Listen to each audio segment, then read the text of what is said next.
ಮತ್ತೊಂದು ಕಡೆ ಕೋಲಾರ ಜಿಲ್ಲೆಯಲ್ಲಿ ಕಲಬೆರಕೆ ಹಾಲು ದಂಧೆ ನಡೀತಾ ಇದೆಯಾ ಅನ್ನುವಂಥದ್ದು ಗುಮಾನಿ.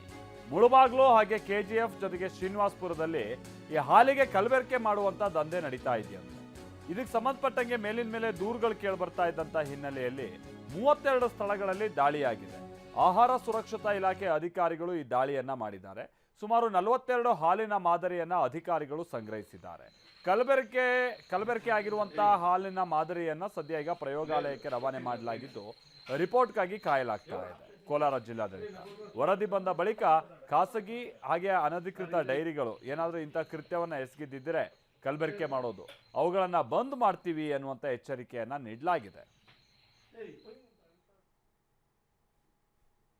ಈ ಖಾಸಗಿಯ ಕಂಪನಿಗಳು ವಿಶೇಷವಾಗಿ ನಮ್ಮ ಜಿಲ್ಲೆಯ ಕೆಲವು ತಾಲೂಕಿನ ಅಂತರ ರಾಜ್ಯ ಗಡಿಗಳಲ್ಲಿ ಹೆಚ್ಚು ಸಕ್ರಿಯವಾಗಿರೋದು ನನ್ನ ಗಮನಕ್ಕೆ ಬಂದ ಮೇಲೇ ನಾವು ಈ ರೀತಿಯಾದಂಥ ಒಂದು ಕಾರ್ಯಾಚರಣೆ ಮಾಡಬೇಕಾಯಿತು.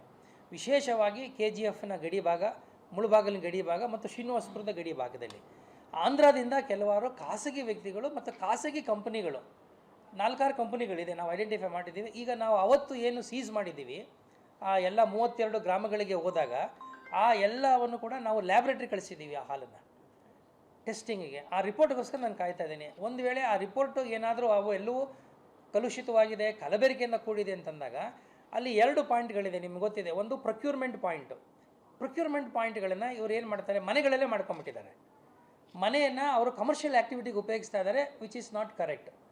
ಅದಕ್ಕೆ ಪರ್ಮಿಷನ್ ತಗೊಂಡಿಲ್ಲ ಅವರು. ಎರಡನೇದು ಇನ್ನೊಂದು ಬಲ್ಕ್ ಸೆಂಟರ್ ಅಂತ ಮಾಡ್ಕೊಂಡಿದ್ದಾರೆ. ಅಂದರೆ